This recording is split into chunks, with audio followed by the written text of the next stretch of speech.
Germaniya ovozining xabariga qaraganda, Amerikaning Chengdudagi savdo jamiyati Amerika bilan Xitoy o'rtasidagi ziddiyatning keskinlashishi sababidan faoliyatni to'xtatganligini xabar qildi.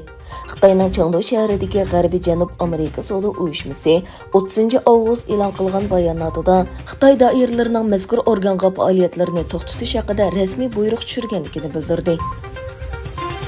İlgilenişçe, Belorussiya Rossiyadan aeroplan, tük uçar ve hava mudofaa sistemasi qatorliq asosli harbiy aslahalarini setib olmoqchi ekan. Belta agentligining Belorussiya prezidenti Aleksandr Lukashenkoni naql qilgan xabariga qaraganda, Rossiya pot yaqinda Belorussiyaga harbiy ashyolarni avatadi ekan.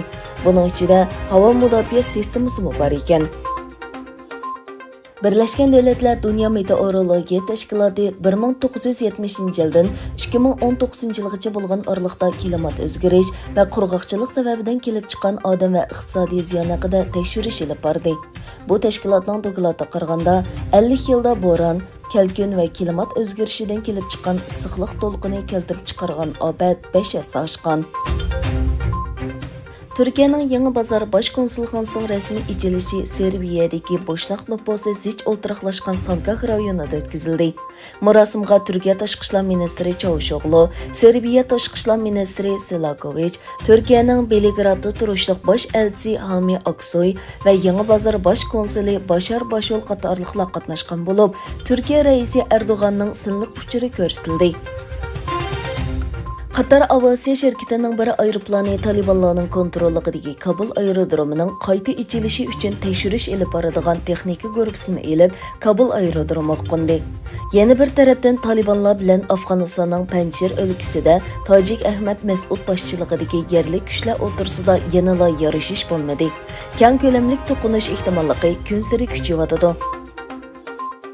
Aldanqatda Xitoy milliarderi artisti Zhao Wei başrol olgan barliq kino televiziya programmalari Xitoydagi sensupillardan chiqarib etilgan.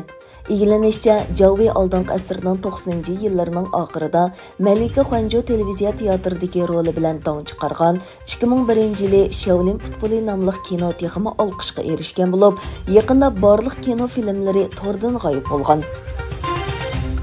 Xitoyning dangliq Shin ayollar moda kiyimlari shirkati xizmatga qabul qilishda Uyg'urlarning kamsitganligini inkor qilib, boshqa bir ishga o'rinlashtirish o'rnining ularning nomini suiiste'mol qilganligini ilgari surgan. BBC'ning xabar qilishicha, bu shirkat uning nomida ishga qabul qilish e'lonini chiqargan o'rin ustidan tekshirish olib berishga boshlaganligini bildirgan.